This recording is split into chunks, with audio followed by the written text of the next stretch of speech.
বাংলাদেশের ঐতিহ্যবাহী জেলা মাগুরা শ্রীপুর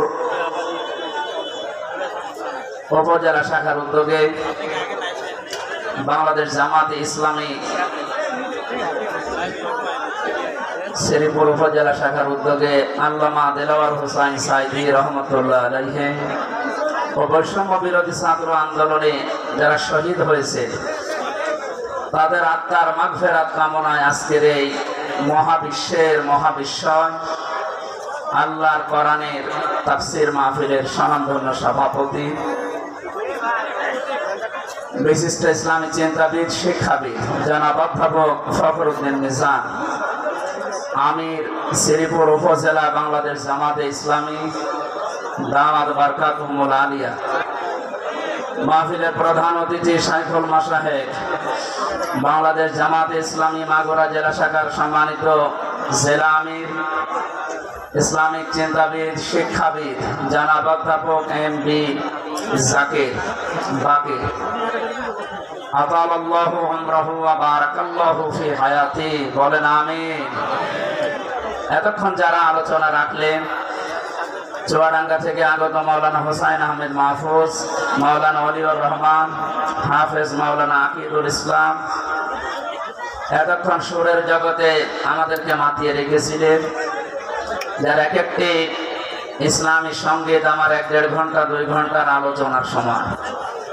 বিশিষ্ট আইনজীবী ইসলামিক সঙ্গীত শিল্পী যশোরের কৃতি সন্তান আমার খুলনা বিভাগের গর্ব জনাব অ্যাডভোকেট রবনুজ্জামান দামাত বারকাতুহুল আলিয়া। এখানে আসার কথা ছিল আরেকজন সঙ্গীত শিল্পী যশোরের সন্তান জনাব কবির বিন সামাদ, উনি আসতে পারেন না শারীরিক অবস্থার কারণে, মনে হয় এখনো এসে আছে, উমরাতে আছে, এসেছে। ভাইয়ের জন্য দোয়া করছি। মঞ্চে বসা সম্মানিত ব্যক্তিবর্গ, বিশেষ করে যাদের মাধ্যমে মাহফিলটা নিয়েছিলাম কোরআনের প্রচারের জন্য, আপনাদের এলাকার সন্তান প্রশাসনের দায়িত্বে আছে উনি জনাব কসির উদ্দিন ভাই, মঞ্চে বসা বন্ধুবর মাওলানা আবু তালিব হাশেমি, সামনে বসা মুসলমান ভাইরা, পর্দার আড়ালের সম্মানিতা মা এবং বোনেরা, প্রশাসনের ভাইরা, আপনারা পুরস্কারে যে সমস্ত নাম দিয়েছেন এই নামগুলো দোয়া করার জন্য বলেছি। অনেকে হয়তো ভাবছে যে এটা জামাত ইসলামের অনুষ্ঠান, আমাদের যাওয়ার দরকার নেই। না, এটা জামাত ইসলামের অনুষ্ঠান নয়, এটা কোরআনের অনুষ্ঠান। কোরআনে কারিম কি শুধু জামাত ইসলাম শিবিরের জন্য বলেন? আপনি যদি আল্লাহকে বিশ্বাস করে থাকে মরণের পরে এ কোরআন আপনার জন্যও কাজে লাগবে। সুতরাং দল মত জাতি বর্ণ ধর্ম নির্বিশেষে সবার জন্য হাদা বায়ানুল লিন্নাস হুদাল লিন্নাস, মানুষ পদবাচ্যে যারা বিবেচিত তাদের জন্য আল্লাহ কোরআন দিয়েছে। সুতরাং দল মত নির্বিশেষে যারা এসেছি আজকের এই আলোচনায় খুশি হয়ে বলছি আলহামদুলিল্লাহ। কথা বন্ধ করে, কথা বন্ধ করে। আল্লাহ পাক জানিয়েছেন তাহা মা আনজালনা আলাইকাল কুরআন লিতাশকা, হে নবী এই কোরআন আমি দিয়েছি আপনাকে লিতাশকার জন্য না। আপনি অপমান হবেন, অপদস্থ হবেন, মার খাবেন, না খেয়ে থাকবেন, বন্যার পানিতে ডুবে মরবে, এই জন্য কোরআন দিয়ে কোরআনে কারিম দিয়েছে এগুলো সব ওভারকাম করার জন্য। এ কোরআন আমাদের কাছে থাকার পরও আজ আমরা ওভারকাম করতে পারছি না, তার একটাই মাত্র কারণ, জেলা আমির যে হাদিসটি বলছিলেন আমরা ওইটার বাস্তব ব্যাখ্যার দিকে যাব, উনি সময় পাননি এই জন্য বলতে পারেননি। আল্লাহ পাক নবীজিকে এখানে ডাক দিয়েছেন তহা বলে। কি বলে? কোরআনে আমরা জানি বিশ্ব নবীকে বিশেষ ভাবে আল্লাহ 7টা নাম ধরে ডাক দিয়েছেন, তার ভেতরে তহা একটা। প্রথমে ডাক দিয়েছেন ইয়াসিন, হে নেতা। ইয়া শব্দের শাব্দিক অর্থ হচ্ছে হে, হরফে নেতা, সিন মানে সাজ্জেদ। তাফসিরে কাবীর আল্লামা ফখরুদ্দিন রাজি রহমতুল্লাহ আলাইহি উনি ইয়াসিন শব্দের ব্যাখ্যা করতে গিয়ে 5টি বিষয় নিয়ে এসেছে। তিনি বলেন সেন মানে সাইয়্যিদুল আলামিন, সেন মানে সাইয়্যিদুল বাশার, সেন মানে সাইয়্যিদুল কাউনাইন, সেন মানে সাইয়্যিদুল আম্বিয়া, সেন মানে সাইয়্যিদুল মুরসালিন। আমরা অনেকে এখানে জানি হাদিসটা যে সূরা ইয়াসিন যদি কেউ একবার তেলাওয়াত করে 10 খতম কোরআন শরীফ পড়ার সওয়াব হয়। এটা আমরা জানি কিনা? কখন হবে? প্রত্যেকটি অক্ষরে মাস্ট বি 10টা করে নেকি আপনি পাবেন। এর ভেতরে 83টা শিক্ষা আছে, এগুলো আপনার জীবনে তো থাকা লাগবে। তার প্রথম শিক্ষায় আল্লাহ দিয়েছেন ইয়াসিন, আল্লাহর ঘোষণা দেওয়া নেতা এ পৃথিবীতে একজন, তার নাম মুহাম্মদুর রাসূলুল্লাহ সাল্লাল্লাহু আলাইহি ওয়াসাল্লাম। সুতরাং আপনি যদি বাংলাদেশ সহ বিশ্বের 228টা রাষ্ট্র এখন চলছে স্বাধীন পরাধীন মিলে, এই ছেলে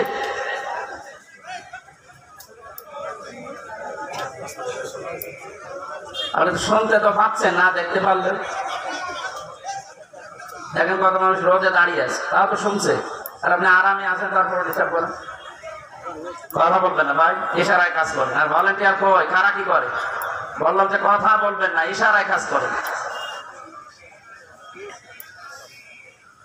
এ পৃথিবীর জমিনে কেউ যদি বাস না করে বলে আমি মঙ্গল গ্রহে বাস করব, চাঁদের দেশে বাস করব, সেখানেও নবীকে আপনাকে নেতা মানা লাগবে। ইয়াতানাজ্জালুল আমরু বাইনাহুন্না, প্রত্যেকটি জগতে আল্লাহর গ্রহে নক্ষত্র যেখানে আছে সৃষ্টি, ওখানে আল্লাহর বিধিবিধান আল্লাহ নাজিল করছেন তাদের মতো করে। যেহেতু পৃথিবীতে আমরা মানুষ বাস করি, এই জন্য আমাদের জন্য আল্লাহর বিধান যেটা আছে তার ভেতরে ইয়াসিন এই 6666টি আয়াতের ভেতরে আছে না নেই? সিদ্ধান্ত নিয়ে বাড়ি যাবেন, আল্লাহর নবী বাদ দিয়ে কাউকে আমরা নেতা আদর্শ মানি না। এটা কিন্তু নামাজের মতো ফরজ। অনেকে আজকে রাজনীতি মনে করে, দুনিয়ার হিসাব মনে করে চলে যায়। না, এটা দুনিয়ার বিষয় না, এটা আখিরাতের সাথে সম্পর্কিত। এখানে বাস না করে কেউ যদি মঙ্গল গ্রহে বাস করে, সেখানেও মুহাম্মদুর রাসূলুল্লাহকে আদর্শ নেতা মানা লাগবে। কিন্তু আল্লাহর ঘোষণা দেওয়া নেতা তিনি নাকি আমি হামজা ঘোষণা দিয়েছি? কে দিয়েছে? 2 নম্বরে পেয়েছিলাম সাইয়্যিদুল বাশার। বাশার মানে মানুষ। কেউ যদি বলে যে আমি মানুষ, আমি জানোয়ার না, তার জন্য মুহাম্মদুর রাসূলুল্লাহকে আদর্শ মানা লাগবে। এই কথা বুঝতেছে? সুতরাং এই দুনিয়াতে কেউ যদি বিশ্ব নবী মুহাম্মদুর রাসূলুল্লাহকে আদর্শ না মানে, নেতা না মানে, সে আর মানুষ নেই। এটা তো আমি বানালাম নাকি? কত আলেম বসে আছে দেখতে পাচ্ছে।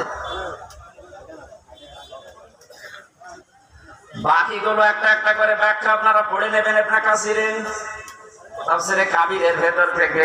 আমি শুধু ইঙ্গিত দিলাম কেন, আল্লাহর ঘোষণা দেওয়া নেতা যিনি, তাকে বাদ দিয়া যাকে আপনি অনুসরণ করছেন, অনুকরণ করছেন, আপনি যে বিপদে পড়তে যাচ্ছেন সেটা কোরআন দিয়ে আপনাকে শোনায়। কিয়ামতে আল্লাহ যখন বিচারের প্রথম ধাপে ডাকবে আপনাকে, তখন একা একা ডাকবে। অকুল্লুহুম আতিহি ইয়াউমাল কিয়ামাতি ফারদা। আল্লাহ পাক বলেন কিয়ামতে প্রতিটি মানুষকে আমার সামনে দাঁড় করাবো স্রেফ একা একা, কেউ থাকবেন আপনার সাথে। বিচারের দ্বিতীয় ধাপে আল্লাহ এবার আর মানুষকে একা ডাকবেন না। ইয়াউমা নাদউ কুল্লা উনাসিন বিইমামিহিম। সূরা বানী ইসরাঈলের 72 নম্বর আয়াতের প্রথম অংশে আছে আল্লাহ পাক বলেন কিয়ামতে বিচারের দ্বিতীয় ধাপে আমার সামনে মানুষ হাজির হবে তার নেতার সাথে। কার সাথে? বলেন বলেন। এটা যদি শুধু স্রেফ দুনিয়ার বিষয় হতো আমি বলতাম না। প্রথমে আপনার নেতা থাকবে, এরপরে পেছনে থাকবেন আপনি। ও মাগুরাবাসী, আপনি আমার পাশের জেলার মানুষ, সেই জন্য আপনাকে বেশি ভালোবাসি। আপনি যেন জাহান্নামে না যান, কিয়ামতের কঠিন ময়দানে যেন ধরা খেয়ে না যান, এই জন্যই তো ব্যাখ্যা। আপনি তাফসীরুল কোরআন মাহফিল লিখে দিয়েছেন।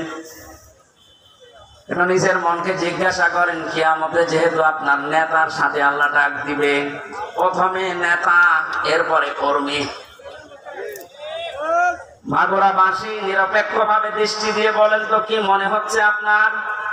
আপনি যাকে আদর্শ মানেন, যাকে নেতা মেনে চলেন, যাকে আপনি রায় দিয়ে ভোট দিয়ে চেয়ারে বসান, এই লোকটা আপনার সামনে থাকবে, আপনি থাকবেন পেছনে। ওর যা চরিত্র আপনি তো জানেন, কথা বলেন না কেন? ও যে কোরআন বিরোধী মানুষ আপনি কিন্তু জানেন। ও যে আল্লাহকে বিশ্বাস করে না, শুধু মুখে মুখে, ভেতরে আল্লাহর বিশ্বাস ওর নেই, এইটাও আপনি জানেন। আপনার চাইতে আল্লাহ পাক ওর সম্পর্কে একটু কম জানেন, আরো জোরে বলেন। যদি বেশি জানে, আপনি যা শুধু উপরেরটা জানেন, আল্লাহ ভেতরেরটা জানে। ওকে যদি আপনার সামনে দেখে, আপনার বিবেকে কি বলে আমি জানি না, তবে আমার বিবেক বলছে আপনাকে, আল্লাহ কিন্তু ধরবে। কারণ ওকে দেখে আল্লাহর আগে রাগ হয়ে যাবে, আপনার পর্যন্ত যাওয়া লাগবে না। তাহলে ভাই কি বলছে? মেহেরপুরের লোক না, এভাবে বলে কি বলছে? এই মানুষগুলো দেখেন নিজেই বলছে হ্যাঁ ঠিক, তার মানে আমি ধরা খাবো। আপনি বুঝে বলেন আর না বুঝে বলেন এইটা সঠিক। আমার এই কোরআনের চোখ লাগিয়ে, হাদিসের চোখ লাগিয়ে যেটা দেখতে পাচ্ছি সত্যি, আপনি কিন্তু ধরা খাচ্ছেন। এই জন্যই তো বলছে আপনি পাল্টাবেন আজকে। নেতা এটা দুনিয়ার বিষয় না। মাইয়াশফা শাফাআতান হাসানাতান ইয়াকুল লাহু নাসীবুম মিনহা ওয়া মাইয়াশফা শাফাআতান সাজ্জিয়াতান ইয়াকুল লাহু কিফলুম মিনহা ওয়া কানা আল্লাহু আলা কুল্লি শাইইন মুকীতা। সূরা নিসার 85 নম্বর আয়াতে আছে, এটা ফি জিলালিল কোরআনে ব্যাখ্যা আছে, আমি শুধু সামারাইজ করে বলছি। আল্লাহ পাক বলেন, কেউ যদি ভালো কাজে সাহায্য সহযোগিতা করে, সুপারিশ করে, একটা লোক ভালো কাজ করে যা পাবে, আপনি শুধু সুপারিশ করে তাই পাবেন। এটার ব্যাখ্যায় মুফাসসির লিখেছেন, কিয়ামতে বহু মানুষ উঠবে, তার আমলনামায় লেখা থাকবে জিনার গুনাহ। লোকটা বলবে, মাবুদ আমি বৈধ স্ত্রী নিয়ে সংসার করেছিলাম, আমি জিনা করিনি, তোমার ফেরেশতারা মনে হয় ভুল করেছে। আল্লাহ পাক বলেন, বান্দা আমি জানি তুমি জিনা করনি, তো তুমি এমন মানুষকে সাপোর্ট দিয়েছিলে, ভোট দিয়েছিলে, রায় দিয়েছিলে, সমর্থন জানিয়েছিলে, যে লোকটা ক্ষমতার চেয়ারে বসে জিনা জারি করেছিল, নাইট ক্লাব চালু করেছিল। কয়েকদিন আগে একটা জরিপ পেয়েছিলাম, শুধুমাত্র ঢাকা সিটিতে 250টা নাইট ক্লাব চলছে। এখানে সব জায়গায় শুধু আল্লাহর জিকির হয়, কি হয় আপনি টের পাচ্ছেন না? এগুলো যারা করেছিল, আপনি তো রায় দিয়েছিলেন, তাদেরকে সাপোর্ট দিয়েছিলেন। এই লোকটা ক্ষমতা পেয়ে, আপনার ভোট পেয়ে, রায় পেয়ে, চেয়ার পেয়ে, এই যে নাইট ক্লাব গুলো চালু করে আল্লাহর জিকিরের পরিবর্তে নাফরমানি চালু করেছে। হাজার লক্ষ লক্ষ সেনা সংগঠিত হয়েছিল, শুধু একা পাবে না, আপনার এই রায়ের কারণে আপনার আমলনামায় ফ্ল্যাক্সি লোড হয়ে যাবে। এখন যদি বলেন আমার তো ফ্ল্যাক্সি খোলা নেই, খোলা লাগবে না, এমনি খুলে যাবে, কারণ আপনি খুলে দিয়েছে। অনেক মানুষ এমন আছে যারা বলবে, রব্বুল আলামিন আমি তো হজ করিনি, আমার নামের আগে হজের সওয়াব লেখা, কোন কারণে? আল্লাহ পাক বলেন, বান্দা আমি জানি তুমি হজের সামর্থ্য ছিল না, হজ করতে পারোনি, এমন মানুষকে রায় দিয়েছিলে, যে লোকটা চেয়ার পাওয়ার পরেই হজের সিন্ডিকেট ভেঙে দিয়েছে।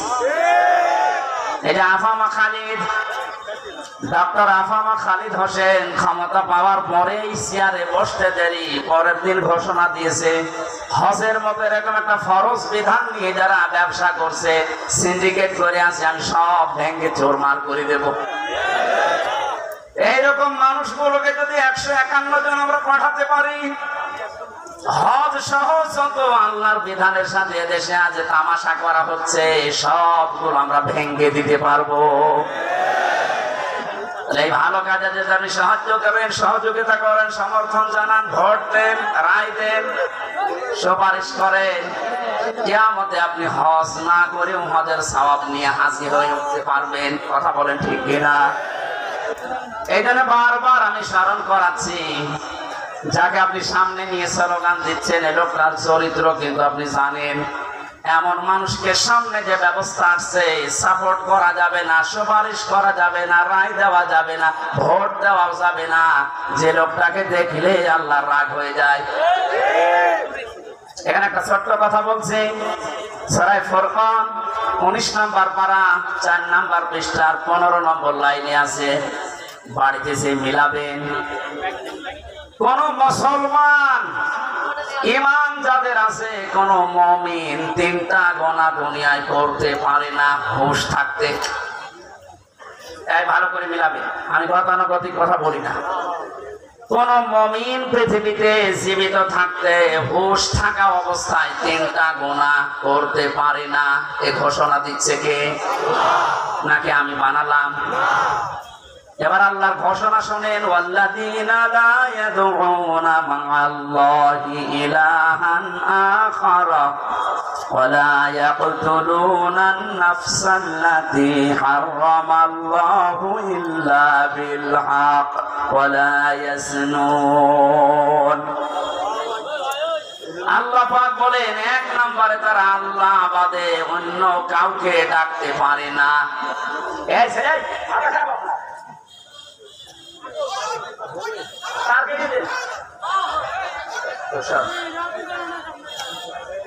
এখান থেকে বুঝবে না, বাইরে সে বলবো হুজুর রাজনীতি করিস। এটা কি রাজনীতি করছি?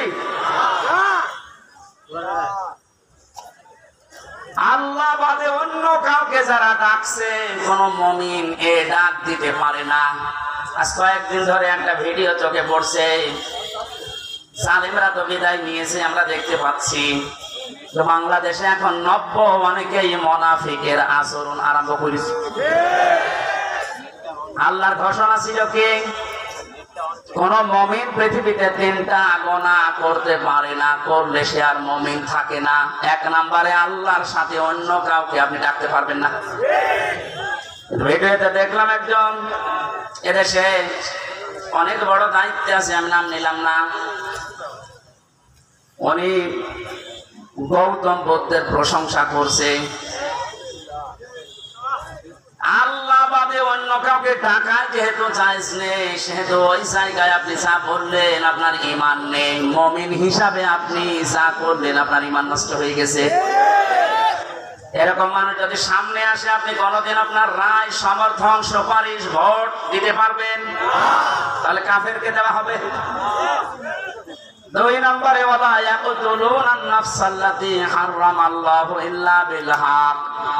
এই পৃথিবীর ময়দানে আল্লাহর ঘোষণা দেওয়া ব্যতীত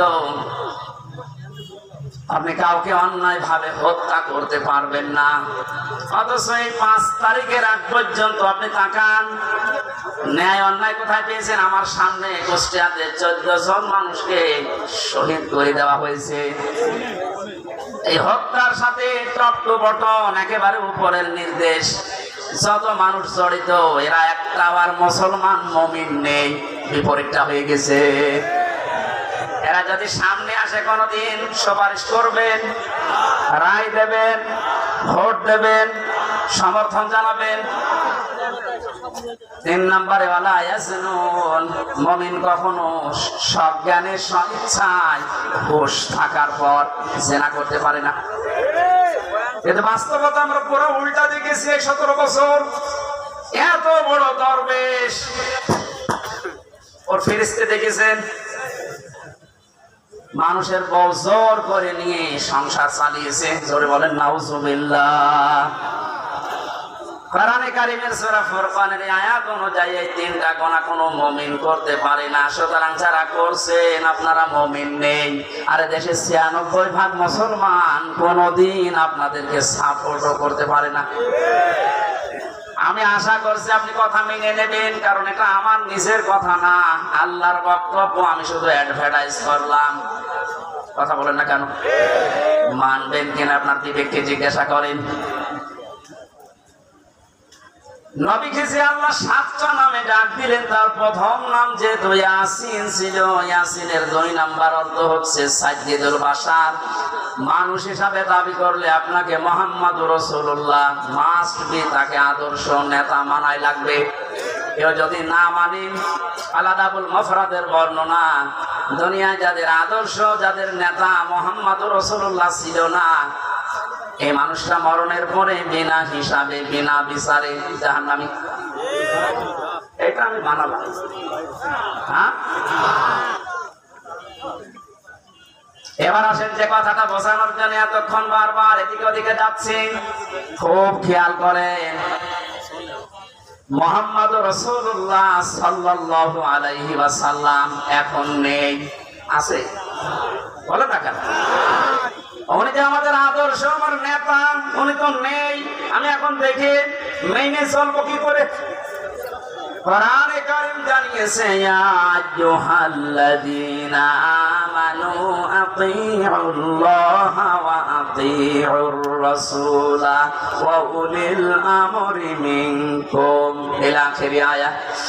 সূরা নিসা 5 নম্বর পারার 6 নম্বর পৃষ্ঠা 9 নম্বর লাইনের 59 নম্বর আয়াতে আছে। এটা ফি জিলালিল কোরআনে পাবেন। আল্লাহ ডাক দিয়েছেন, হে ঈমানদারেরা, আমি আল্লাহর আনুগত্য করো, আমার রাসূলের আনুগত্য করো, আর তোমাদের ভেতরে যারা উলিল আমর, নেতৃত্ব দেয়, নেতা যারা, তাদের মেনে চলো। এই আদেশ মানা নফল না ফরজ? আরো জোরে বলেন। নামাজ যেভাবে ফরজ মনে করে পড়েন, এই আয়াতটাও মেনে নেওয়া লাগবে ঠিক ওইভাবে ফরজ মনে করে। এটা শিক্ষার বিষয়। এখানে যে আতিউ, এটা ফেল, এটা ভার্ব, এটা ক্রিয়া। এই শব্দটা আল্লাহ নিজের নামে আর রাসূলের নামে দিয়েছেন, কিন্তু উলিল আমরের আগে আল্লাহ শব্দটা দেননি। আমি যে কয়টা তাফসীর আয়াতের সাথে মিলিয়েছি, সব মুফাসসির একমত, আল্লাহ রাসূলকে মেনে চলা লাগবে, কোনো প্রশ্ন করা যাবে না।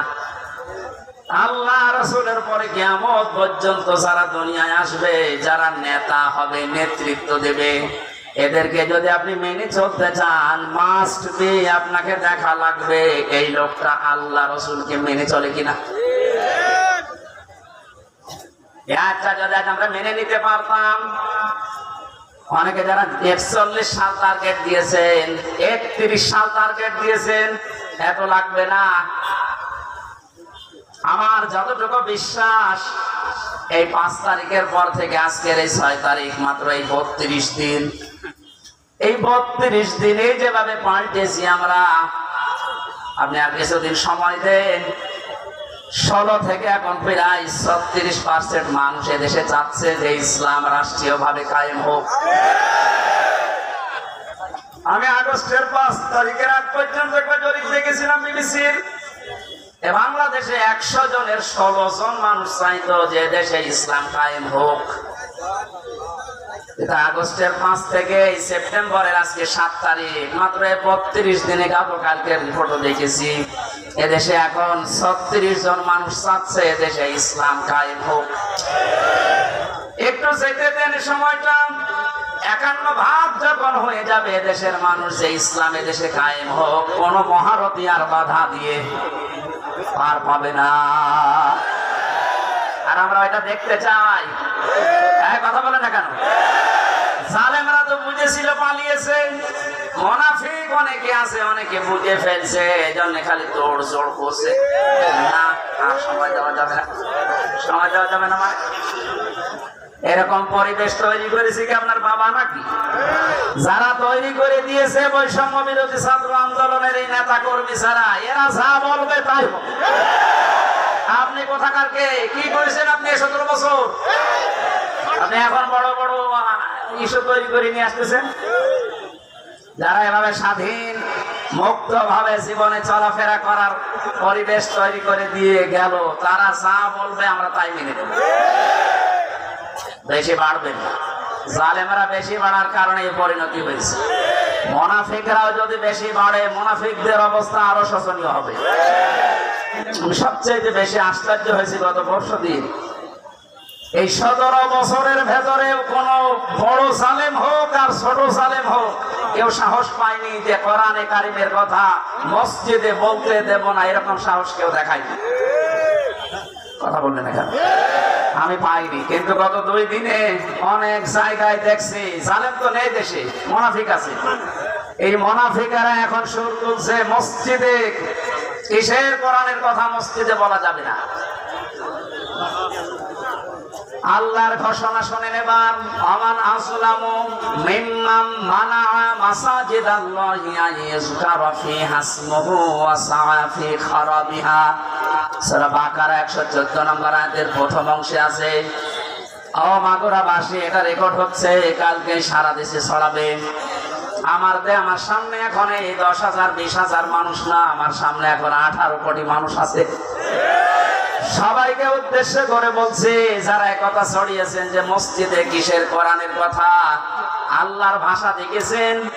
আল্লাহ বলেন, বড় জালেম আমার দৃষ্টিতে ওইটা যে আমার ঘর মসজিদে আমার নামের আলোচনা, আমার জিকির, আমার কোরআনের কথা বলতে দেয় না।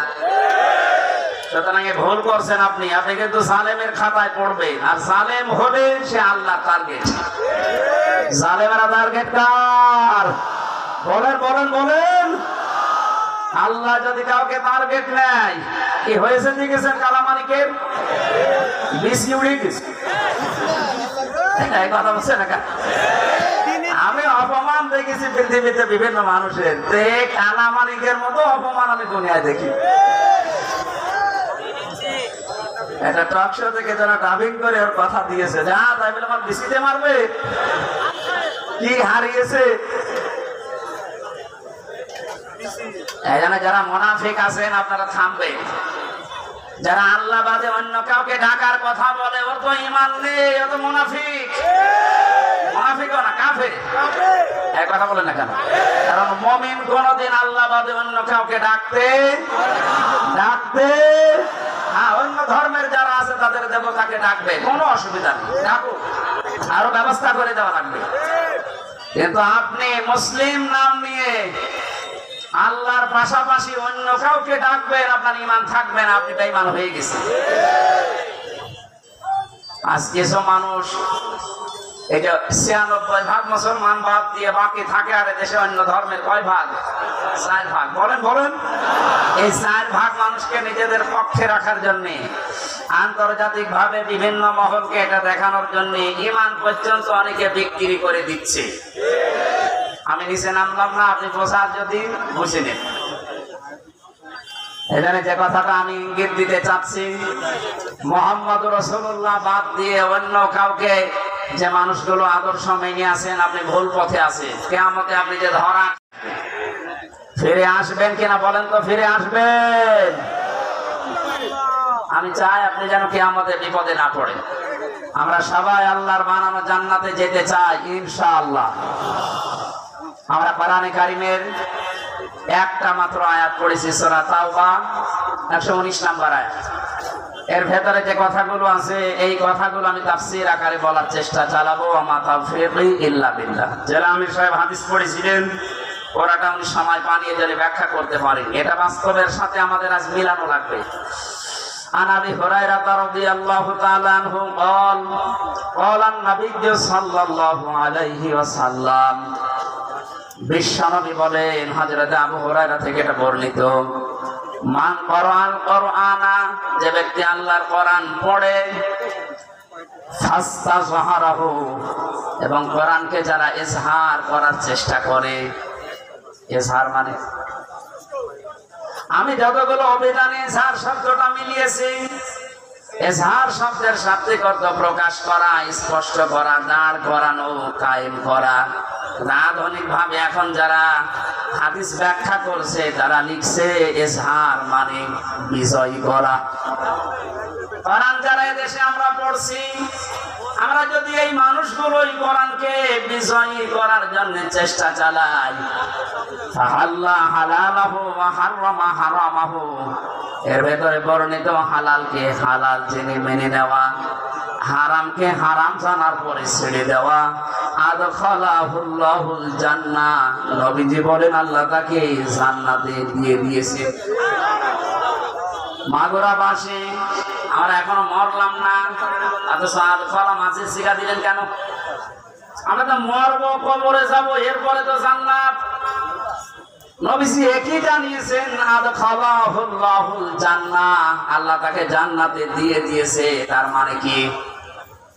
মুহাদ্দিসিন ইকরাম ব্যাখ্যা করতে গিয়ে হাদিসে লিখেছেন, সত্যিই যদি কেউ কোরআন 4টা শর্ত মেনে পড়তে পারে, শুদ্ধ করে পড়ে, ওটা বোঝে, নিজে ওর উপরে আমল করে, আর ওটা মানুষের কাছে পৌঁছিয়ে দেওয়ার নিয়তে চেষ্টা করে, তাহলে কোরআন পড়ার অর্থ পেলাম কয়টা? শর্ত। কোরআন পড়ার শর্ত কয়টা? শুদ্ধ করে পড়া, নিজে বোঝা, ওটা নিজের ব্যক্তিগত জীবনে আমল করা, কাজে পরিণত করা। 4 নম্বরে ওই কথাটা মানুষের কাছে পৌঁছিয়ে দেওয়ার জন্য চেষ্টা করা। এই 4টা শর্ত মেনে যারা কোরআন পড়ে এবং কোরআনকে যারা ইজহার করার, বিজয় করার চেষ্টা চালায়, ইজহার শব্দের শাব্দিক অর্থ যে বিজয়ী, এটার বাস্তব উদাহরণ সূরা সফের ভেতরে আল্লাহ দিয়েছেন। ওয়াল্লাযী আরসালা রাসূলাহু বিল হুদা ওয়া দীনিল হক লিইয়ুযহিরাহু আলাদ দীনি কুল্লিহি ওয়া কাফা ওয়ালাউ কারিহাল মুশরিকুন। আল্লাহ বলেন, তিনি সে আল্লাহ যিনি তার রাসূলকে সত্য দিন দিয়ে, জীবন বিধান দিয়ে দুনিয়াতে পাঠিয়েছে। উদ্দেশ্য তার একটাই, লিইয়ুযহিরাহু আলা দীনি কুল্লিহি, যত রকমের বিধান দুনিয়াতে আছে, মানুষের তৈরি করা নিয়ম নীতি, সবগুলো পেছনে ফেলে দিয়ে আল্লাহর কোরআনকে, ইসলামকে তিনি বিজয় করবেন। জোরে বলেন সুবহানাল্লাহ। এই আয়াত এবং এই হাদিসের বাস্তবতা যেটা আমরা এখন টের পাচ্ছি, 53 বছর বাংলাদেশটা স্বাধীন হওয়ার পরে আমরা দেখেছি কোরআনে কারিমে ছাড় নেই, বিজয় নেই। এই কারণে আমরা অনেকেই কিন্তু হালালকে হালাল জানার পরও মানতে পারছি না। এদেশে এরকম জায়গা নেই, কথা বলেন। হারামকে হারাম জানার পরও আমরা ছেড়ে দিতে পারছি না। ঘুষ দিয়ে চাকরি করা হালাল না হারাম? আরো জোরে বলেন। আপনি একটা জায়গা দেখান, বাংলাদেশে 5 তারিখের আগ পর্যন্ত প্রাইমারি থেকে বিশ্ববিদ্যালয় পর্যন্ত, এমনকি শ্রীপুর মাগুরার এই জামে মসজিদ থেকে কেন্দ্রীয় মসজিদ বাইতুল মুকাররম পর্যন্ত একটা জায়গাও টাকা পয়সা দেওয়া, অবৈধ সুপারিশ ছাড়া চাকরি হয়েছে কিনা? আমরা কিন্তু জানি এটা হারাম কাজ। হারাম জানার পরও হারামকে আমরা ছেড়ে দিতে পারি নাই, কারণ কোরআন দেশে বিজয়ী নেই। কথা বলুন। আর হারামকে হারাম জানার পরে যদি ছেড়ে দিতে চান, কোরআনকে বিজয় করার দরকার নেই। আপনি যদি কোরআন বিজয় না করেন, জানবেন যে এটা হারাম কিন্তু ছাড়তে পারবেন না, জানবেন যে এটা হালাল কিন্তু ধরতে পারবেন না। এই জন্যই নবীজি ফাস্তাযহারাহু দিয়েছেন। কোরআন পড়ার পরে যারা একে বিজয় করার চেষ্টা চালাবে, যদি বিজয় হয়ে যায়, আপনি হালালকে হালাল জানার পরে মেনে নিতে পারবেন, হারামকে হারাম জানার পরে আপনি ছেড়ে দিতে পারবেন। তখন বাংলাদেশটা এমন হয়ে যাবে, মনে হবে যেন আপনি মিনি জান্নাতে আছেন।